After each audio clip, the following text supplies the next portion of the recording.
What up YouTube, Big Red here and welcome back. Alrighty, so on this one guys we're going to be painting a Jeep Cherokee SRT, and my tech rep's been kind enough to let me have a go with his SRT 5000 phaser. It's a HVLP with the WSB setup, and as you can see on the back there it's got the atom gauge. Not a bad gun, I quite enjoyed it to be honest. It sprays pretty well exactly the same as a normal 5000. I did find the gun to be a little bit heavier in the hand. I'm not quite sure if that's because of the gauge adding that extra weight. I did not weigh the gun beforehand with or without or anything like that. It was just my feel from my gun that I use every day to this one. So this one also didn't have a swivel joint on the bottom. I like the swivel joints. I did hear you can get them with swivel joints, but yeah, this one just didn't have it. But oh well, it was good to have a bit of a play with something different. So the color code for this Jeep is PXR, Brilliant Black, or Negro Brilliante I think it's pronounced. We're painting everything on this other than the two driver's doors and the driver's quarter panel. I didn't need any wet on wet or sealer on this job. I had a couple of rub throughs, not really big at all, nothing to worry about. Just put a bit of rub through primer on and started base coating. So this was actually a stolen and recovered vehicle. It became a very big job. This SRT, I don't know if you're aware of these vehicles, but they have a lot of extra mouldings and fancy spoiler bumpers and whatnot, which sets them off from the original normal style Jeeps. So unfortunately I didn't get a chance to record painting all the parts and whatnot the next paint job because my GoPro battery went flat and I didn't realise. I charged it up the night before. The time I got to work and was ready to paint the parts in the afternoon, I had no charge, so I don't know if I'd left it on or what happened, but unfortunately I just didn't get to do it for you guys, so you won't get to see it. But yeah, so I hit up Gabriel from Motivated Painters, as I'm sure a lot of you people have watched him before. Great guy, does some great videos. If you haven't already seen him, head on over, have a look. He paints PPG as well, and yeah, I'm back in a new shop now, with an old boss actually, and I'm back on the PPG waterborne and I love it. I think it's brilliant, easy to use, I'm comfortable with it, so yeah. What can I say really? Yeah, like I say, I hit Gabriel up and I couldn't work out. See, I've got the SRT Air Vision 5000 air-fed mask. Great mask, really comfortable, makes everything a bit quieter, field of view is phenomenal.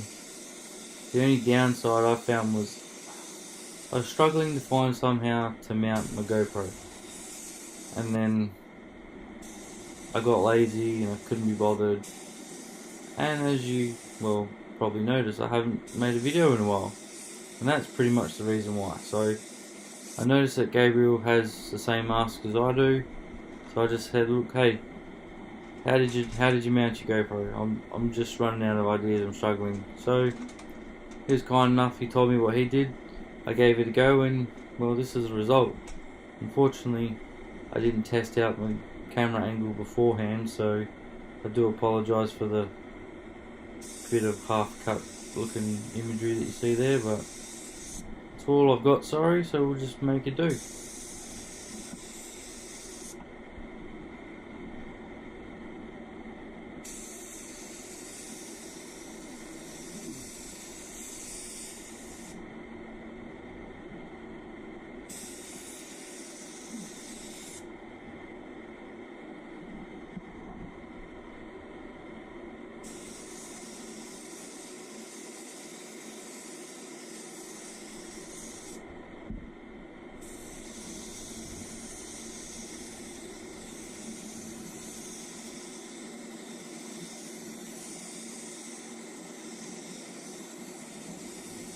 So settings on the gun for this one, guys, I've got the needle wound out 2 turns. I'm using about 1.4 bar of pressure. That's one thing I found hard with this gun, is like I've mentioned, I generally spray with the normal starter jet 5000 guns. I use it for my clear coat, my base coat, my wet on wet, and I'm used to the digital gauge being in the handle. So you'll often, if you pay attention, you'll see me turning the gun on the side, like going to look at my air pressure on this gauge, and then realizing, hang on a minute, it's actually on the atom gauge on the back of the gun. So I found that a little bit frustrating at times, but it's just because I wasn't used to it. Like I said, all my guns are digital, and they've got the gauges in the handle.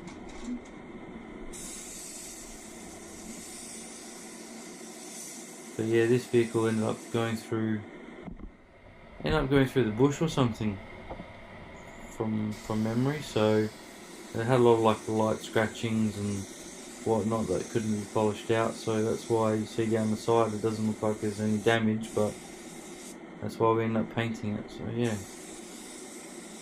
unfortunately the scratches are deep enough. They broke the clear coat and required painting basically. Yeah, so overall this job came out really well too. I was very impressed. Very clean, very straight, looked nice. And on that fuel flap there, I actually used a product from 3M called transfer tape. It's basically just like a really small tight soft edge, and I found it fitted its purpose quite well in that fuel flap area, just because there's not much of an area to mask off with before the rubber, and the rubber that was in there was quite tight. Like I couldn't get my tape or even some lift tape in behind there, and the panel beater just said, look, I can take it out for you, but it's a big hassle. I was like, don't worry about it, we'll work around it.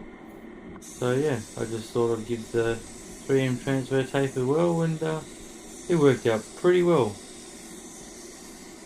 It's good too, using it in door edges and stuff for like a double soft edge basically. So if you're going to put your wet on wet sealer down, you know, you do your false edge masking, your soft edge masking first, and then you run a line of this 3M transfer tape over the top, and just leave a tiny bit hanging out of your masking. So once you've done your ground coat or your wet on wet sealer, then you just peel it out, and what that does is it stops your undercoat from creeping too far around in that edge.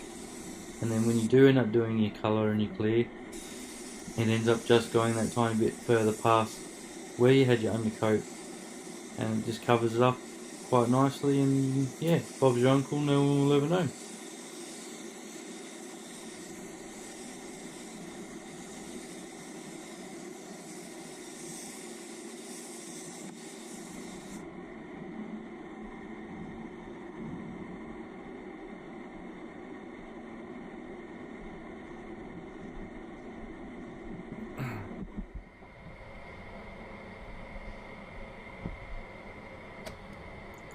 I think all in all for this too, I mixed up it's about a litre, 1100 mils maybe, of ready for use colour, so already reduced. I reduced my colour at 15%. I found it just makes the metallics lie down a bit nicer. So, and it didn't really matter if I had any colour left over, because I still had all the parts to go as well, which I had to make more colour up anyway. But it turns out what I'd mixed up there was just the right amount. I had maybe 50 mils left by the end of it if I was lucky. So yeah, just topping it up there while the base coat's flashing off. It's quite a warm day, low humidity, which was great. It made the base coat dry really quick. So we've had a lot of hot, humid days lately here in WA, and it was just a nice change. Excuse me. As you can see there, I've got the motivated painter's welcome blower. Got that from Gabriel over at Motivated Painters. Brilliant blower, love it to bits. Couldn't go back to the old style, to be honest. Just helps dry the base coat out so nice. Got a good air distribution, spreads it out quite well, so you cover a larger area quicker. All in all, just yeah, well worth the money.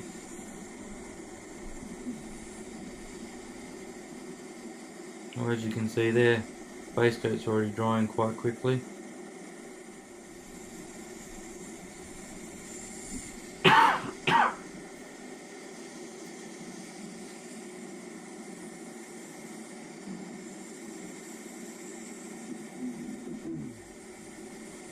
Sorry about the coughing too, guys, just got a bit of a sore throat, unfortunately.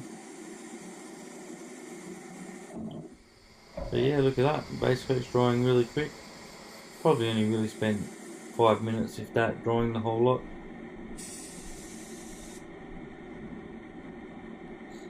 I don't show a lot of it in my videos, but I like to tack in between every coat and before I clear as well. I like to consider myself quite a clean painter. Most of my jobs are very clean. I hate buffing, so I do everything I can to try and make sure I do a nice clean job. I have a set routine. I just do it every time, and yeah. I find that's the best way to keep yourself consistent too. Once you find a style or something that works for you, just stick with it. Don't worry what everyone else thinks or says. If it's working for you and it's nothing stupid that's costing copious amounts of time or wasting material, just do it.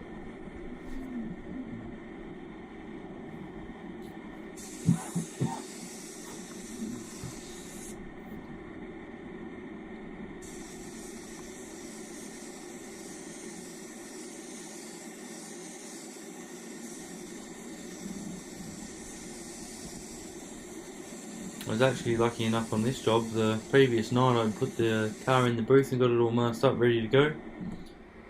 And the stands that I had there just weren't fit for the job anymore.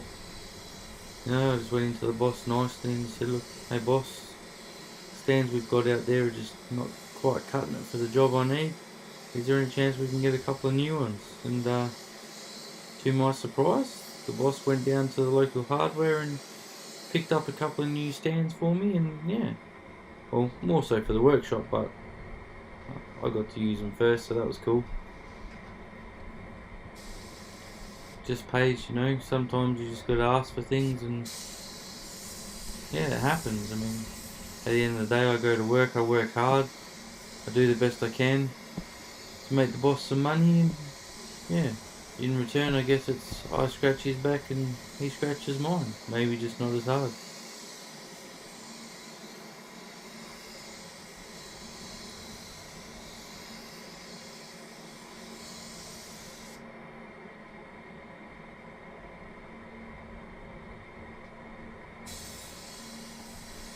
Yeah, I actually went out today as well and bought myself another mounting kit for the GoPro. So it's got an adapter in there that just allows me to be able to give my camera a bit more angle, give it some clearance from the original mount that it's on. So hopefully in my next lot of videos that will be better. You'll be able to see more of what's going on. And I went out and bought also a GoPro charger with a spare battery, so that way, worst comes to worst, I've always got a backup battery ready to go. So if I'm ready to record a job or I'm doing a job in 2 proof loads, you don't get to miss out, and I get to have more fun making my videos.